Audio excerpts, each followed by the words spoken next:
오늘은 잠언 30장 24절 말씀입니다. 자, 24절 본문을 보시면요. 땅에 작고도 가장 지혜로운 것 넷이 있나니. 원문은 이렇게 되어 있습니다. 땅에 작은 것들이 네 가지가 있나니 이것들은 지혜로운 것들보다 더욱 지혜로운 것들이니라. 자, 잠언 30장의 그 내용은 솔로몬의 잠언이 아니라 아굴이라는 사람의 잠언이라고 했습니다. 이 30장에 나와 있는 내용들은 하나님으로 인해서 지친 사람, 하나님을 섬기고 하나님을 따르고 하나님을 믿는다고 할 때 거기에서 마음에 낙심을 한 사람, 그 사람에게 들으라 그러면서 셋 그리고 넷, 3이라는 숫자와 4라는 숫자를 계속 반복하면서 우리에게 교훈을 주고 있습니다. 자, 오늘은 4라는 숫자가 앞에 나와요. 이 땅에 작은 것들이 네 가지가 있대요. 근데 이 네 가지들은 지혜로운 것들보다 더욱 지혜로운 것들이라. 사람은 아주 등치가 크고 또 규모가 있고 야심이 있고 또 능력이 있고 실력이 있습니다. 그래서 이런 그 사람들을 우리는 지혜로운 사람, 현자, 그래서 높여주는데 이러한 현자들보다도 더욱 지혜로운 네 가지 아주 작은 것들이 있다는 겁니다. 그게 뭡니까? 25절입니다. 곧 힘이 없는 종류로 돼 먹을 것을 여름에 준비하는 개미와, 원문을 보면 이렇습니다. 개미들은 강하지 않은 종류이지만 여름 추수 때 자기들의 양식을 준비하여 놓느니라. 사람은요, 누군가 이렇게 가르쳐야 깨우치게 되고 또 배워야 익히게 돼요. 그래서 농사를 지을 때 뿌릴 때를 알게 되고 또 거둘 때를 알게 돼요. 배우지 않으면 사람은 농사를 지을 수가 없죠. 또 우리나라 같은 경우에는 옛날 얘기입니다. 농촌진흥원 이런 데서 계속 종자와 품종을 개량하고 또 농촌지도소에서 나와서 이렇게 농사를 져야 되는 겁니다.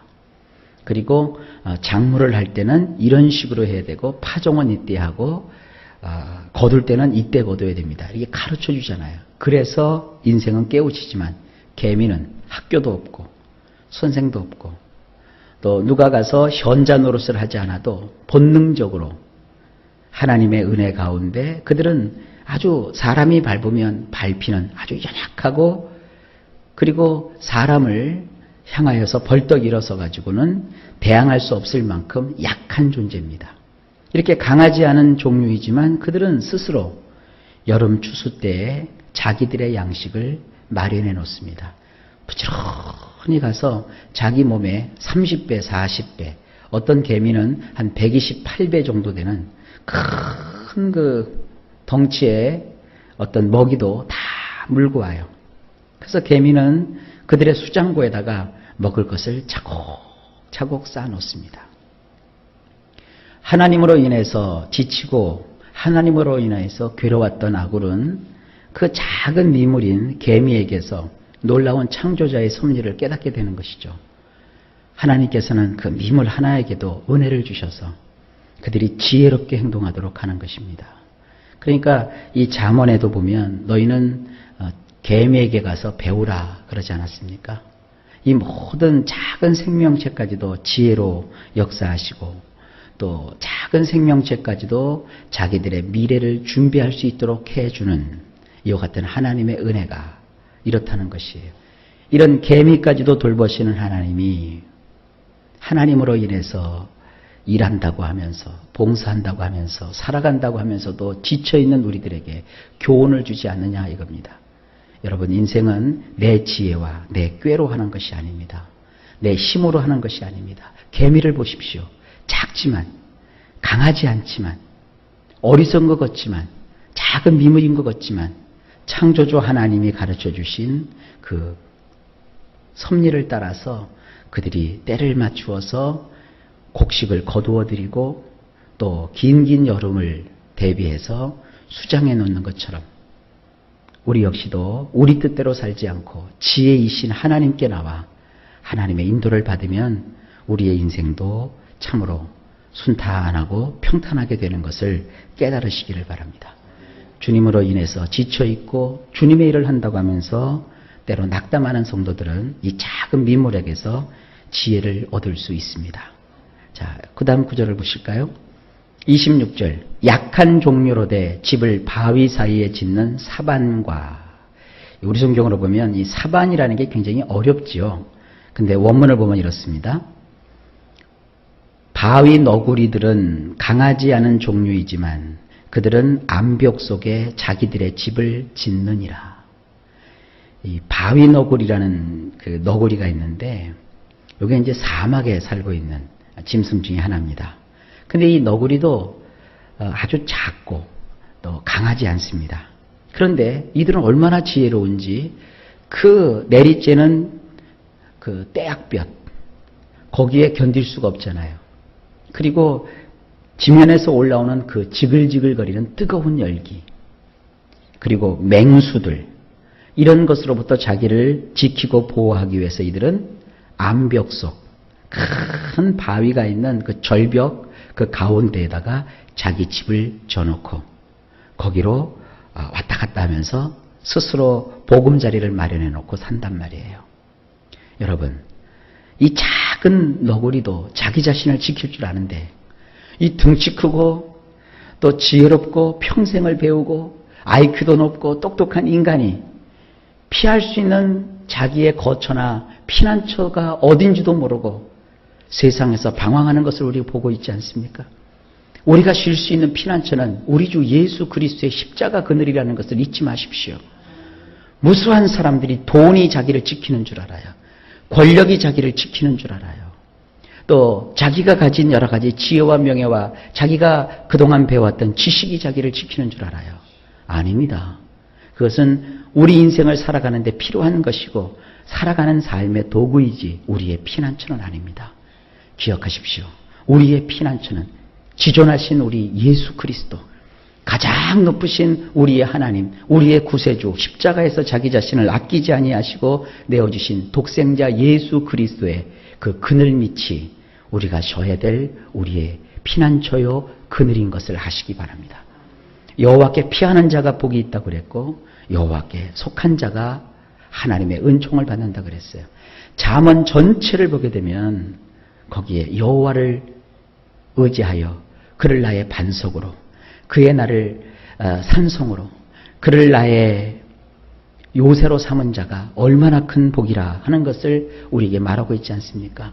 잠언의 말씀도 마찬가지입니다. 작은 바위 틈에 사는 바위 너구리들도 그들의 거처를 암벽 속에 정하고 스스로 몸을 숨길 줄 아는 것처럼 우리도 비록 연약하지만 강하지 않지만 남들보다 잘난 것이 없지만 예수 그리스도를 우리의 거처로 삼는 그런 지혜로운 자가 되시기를 바랍니다. 27절입니다. 임금이 없으되 다 때를 지어 나아가는 메뚜기와. 세 번째입니다. 원문은 이렇습니다. 왕은 없지만 메뚜기는 그것은 모두가 열을 지어 나아가느니라. 우리나라 어법이 조금 표현해 보니까 우리나라 어법대로 하면 조금 어색하지만 그냥 시브리어 원문에 이런 식으로 돼 있어서 느낌을 가지라고 제가 어법이 조금 이상해도 그대로 이렇게 번역을 했어요. 왕은 없어요. 누가? 메뚜기가. 근데도 그것은 모두가 열을 지어 나가요. 메뚜기 한 마리 한 마리 한 마리가 무슨 지령과 지시를 받는 게 아니라 한 마리 한 마리가 다 열을 지어 무리지어서 후두둑 하고 먹이를 찾아 날아가고 또 자기들이 살 곳을 향하여 날아갑니다. 중요한 것은 임금이 없어도 그래요. 이스라엘 백성도 사실은 임금이 없었어요. 그리고 하나님은 이스라엘 백성들에게 임금을 주려고 하지 않으셨어요. 그런데 이스라엘 백성이 이방 풍조를 보고 자기들에게도 왕을 세워달라고 하나님께 막 항거하고 항의해요.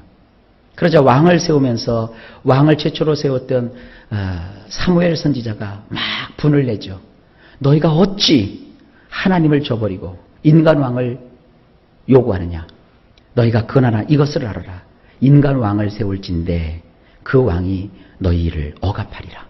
너희를 착취하고 너희에게서 군사를 징발할 것이고 너희에게서 세금을 걷어갈 것이다. 그래도 좋으냐? 그러니까 뭣도 모르고 이스라엘 백성들이 좋다는 거예요. 하나님은 우리의 원래 왕이시지만 눈에 보이지 않습니다. 하지만 우리에게도 눈에 보이는 왕을 세워주시오. 그래서 왕을 딱 세웠어요. 그 세운 왕이 누굽니까? 솔로몬이에요. 죄송합니다. 사울이에요. 그 사울이 도대체 그들에게 무엇을 주었습니까? 처음에 그들은 사울을 왕으로 세워놓고 얼마나 좋아하고 신나했어요. 그러나 그 왕이었던 사울이 변질되고 타락하고 하나님께 등을 돌림으로 하나님의 심판과 진노가 그 왕궁에 떠나지 않지 않습니까? 결국 이 사울은 비참하게 최후를 맞이하고 맙니다.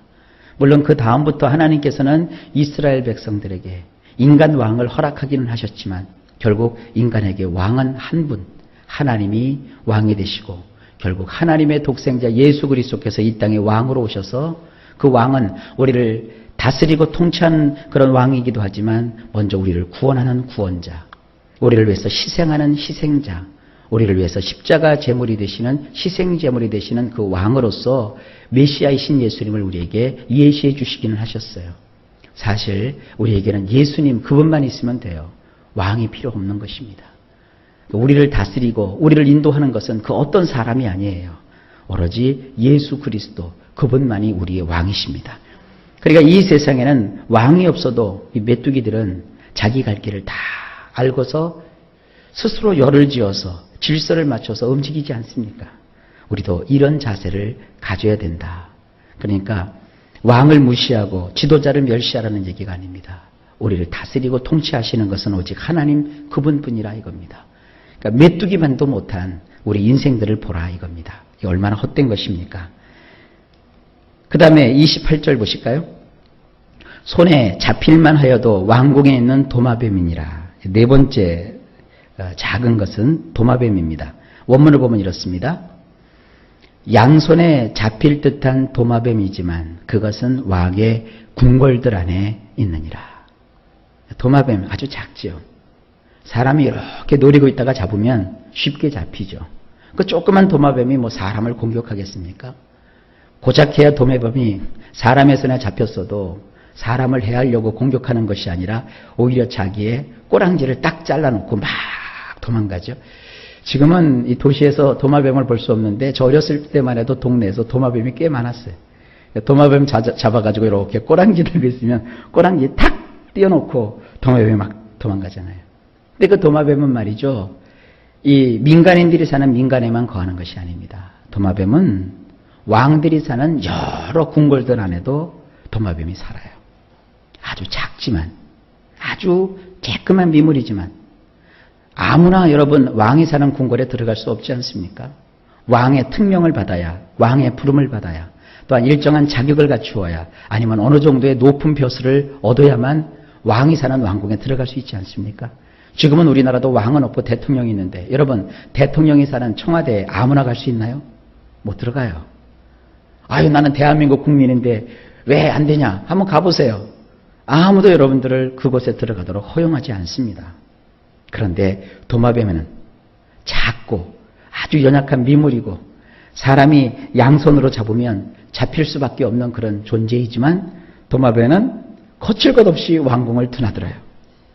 이런 것에서 우리가 지혜를 배우지 않습니까? 사람은 자꾸 체면, 또 무슨 자격, 또 무슨 뭐 지위, 어떤 절차 이런 걸 계속 따져대지만 하나님은 그 작은 도마뱀에게는 그러지 않아도 얼마든지 왕궁에 들랑달랑 할 수 있게 하셨다는 거예요. 자, 여러분이 무엇 때문에 마음이 낙심이 되고 무엇 때문에 지쳐 계십니까? 높은 지위에 이르지 못해서 혹시 그렇습니까? 아니면 은행에 가서 대출을 받고자 했는데 대출을 못 받아서 마음이 지쳐 있습니까? 어떤 지체 높은 사람한테 가서 내 자식의 장례를 부탁하려고 했는데 그 사람이 나를 아는 척도 안 해갖고 인생의 비애를 느끼고 비참함을 느꼈습니까? 그래가지고 믿는다고 하는 사람이 마음이 지쳐있고 상해 있습니까? 기억하십시오. 하나님은 작은 미물에 지진하지 않는 그 도마뱀도 왕궁에 들어가서 거할 수 있게 하시는 것이 우리 하나님이세요. 그러니까 주님의 마음에 들면 우리 인생은 주님의 뜻대로 인도하시는 거예요. 요셉을 기억하십시오. 30살까지 그는 제대로 된 학교 하나 다니지 못했습니다. 오히려 그는 누명을 옴빡 뒤집어 쓰고 그 감옥에 갇혀가지고 근 7년에서 8년 정도 되는 기간을 죄수의 몸으로 지냈어요. 아무도 그를 돌아봐주지 않았습니다. 왕의 술을 맡은 관원과 왕의 떡을 맡은 관원이 들어와서 옥생활을 할 때 그는 그들을 옥바라지를 해주는 그런 죄수에 지나지 않았어요. 어느 날 그들이 꿈을 꾸자 그가 갖고 있는 작은 그 꿈 해몽하는 능력을 가지고 그들의 꿈을 해몽해 주었어요. 한 사람은 꿈 해몽한 그대로 왕이 다시 불러서 귀하게 쓰고, 한 사람은 꿈 해몽한 그대로 왕의 미움을 받아서 죽임을 당합니다. 그러면서 그 옥에서 나오면서 그 왕의 술 맡은 관원이 뭐라고 하는 거예요? 내가 너를 기억하마. 내가 너를 도와줄게. 요셉도 일말의 희망을 가졌겠죠. 하나님께서 나의 이 수고로움과 나의 괴로움을 다 아시는구나.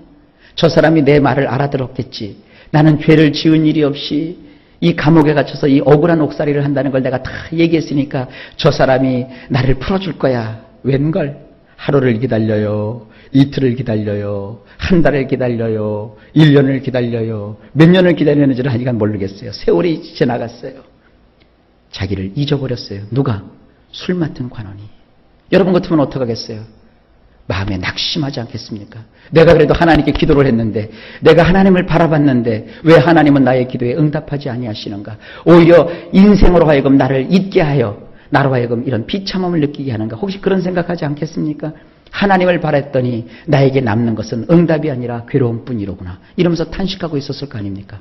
만약에 그때 술 맡은 관원이 자비와 아량을 베풀어서 그를 기억하여 그를 옥에서 끄집어내줬다면 여전히 요셉은 도망자요, 혹은 감옥에서 출소한 죄인이요, 아니면 이방인으로서 그 나라에서 정처 없이 방황했을 거예요. 목숨은 건졌고 감옥에서 나왔을지 모르겠지만 그런 유명무실한 사람일 수밖에 없었을 거예요. 그런데 하나님은 술 맡은 관원의 그 자비가 아니라 바로 왕의 자비를 있게 하셨어요. 이 요셉이 뭐 배운 게 많고 가진 것이 많으면 물질 가지고 지식 가지고 왕 앞에 쓴다고 했겠죠. 그러면 장원급제를 해서 왕이 중대하게 쓰는 신하가 될 수도 있었을 거예요. 그러나 하나님은 그런 방법을 쓰지 않으셨어요. 이 도마뱀 전법을 쓰셨어요. 감옥살이 하고 있는, 아무도 알아주지 않고 면도를 수년 동안 하지 못해서 수염이 덥수룩하게 난 볼품없는 이 젊은이, 이를 하나님께서는 그가 가장 잘할 수 있는 꿈의 명의 능력을 활용하셔서 바로 왕 앞에 서게 합니다. 바로가 꿈을 꾸게 되고 그 꿈을 해몽할 자가 아무도 없어요. 박사들도 해몽을 못해요. 지금 우리식으로 얘기하면 유학을 갔다 온 사람도 해몽을 못해요. 대학 교수들도 해몽을 못해요. 아무도 해몽을 못해요. 그럴 때 술 맡은 관원이 그 옆에서 전하 이러면서 내가 한 사람을 기억합니다. 그는 우리 애굽 사람은 아닙니다. 그래서 잘 얘기를 하자고 그러니까 왕이 야 이놈아 빨리 데려가라. 빨리 그를 데려오라. 왕 앞에 누추한 꼴로 나올 수가 없어요. 그 왕 앞에 설 때 요셉은 죄수의 옷을 벗고 온몸을 깨끗하게 목욕하고 왕 앞에 설 수 있는 향수를 몸에 바르고 그리고 왕 앞에 설 수 있도록 수염을 다 깎고 복식을 갖춰 입고 신하들이나 입는 고관 대작들이나 입는 이게 천한 옷을 입고는 왕 앞에 설 수가 없어요. 왕족들이 입는 그 왕이 하사한 그 왕이 하사한 옷을 입고 왕 앞에 서게 되는 것이에요.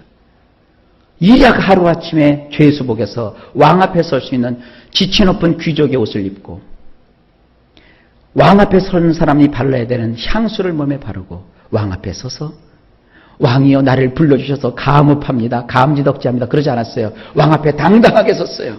오히려 왕이 요셉에게 비는 처지가 되었어요. 요셉이 당당히 말합니다. 꿈 해몽은 내가 섬기는 여호와께 속한 것이니 왕이여 왕은 오늘 나의 말을 들으시옵소서. 내가 하는 해몽이 아니라 내 섬기는 하나님이 하시는 해몽이니 왕은 들으십시오. 권위 있게 권세 있게 아주 강하게 왕 앞에서 얘기를 해요. 왕은 그 말을 좋게 들어요. 왕 앞에 수직하여 섰던 수많은 신하들도 그 말에 입을 쩍 벌려요. 그러자 왕이 말합니다. 이 일을 누구에게 주어 이 일을 하게 할꼬? 요셉밖에 더 있어요? 하루아침에 그가 왕의 신복이 되고 왕 다음으로 지체 높은 2인자가 돼요. 그래서 그를 하나님은 애굽에서 가장 높이시지 않습니까? 이게 도마뱀 전법이에요. 내 힘으로 할 수 없는데 하나님이 하시는 거예요. 그러니까 기다리는 사람은 끝까지 기도하며 기다리는 거예요. 하나님의 영광을 바라보는 자는 그 영광이 임할 때까지 사람 보지 않고 환경 보지 않고 주변의 말에 왔다 갔다 하지 않고 오직 하나님만 바라보는 거예요. 구속의 십자가, 예수 그리스도의 십자가 그늘 밑에 우리가 앉아서 하나님을 바라보는 이런 지혜로운 삶을 살아가야 이게 참 지혜입니다. 이 말씀으로 큰 은혜를 받으시고 일평생 주를 경외하는 저나 여러분 되시기를 예수님의 이름으로 간절히 축복합니다.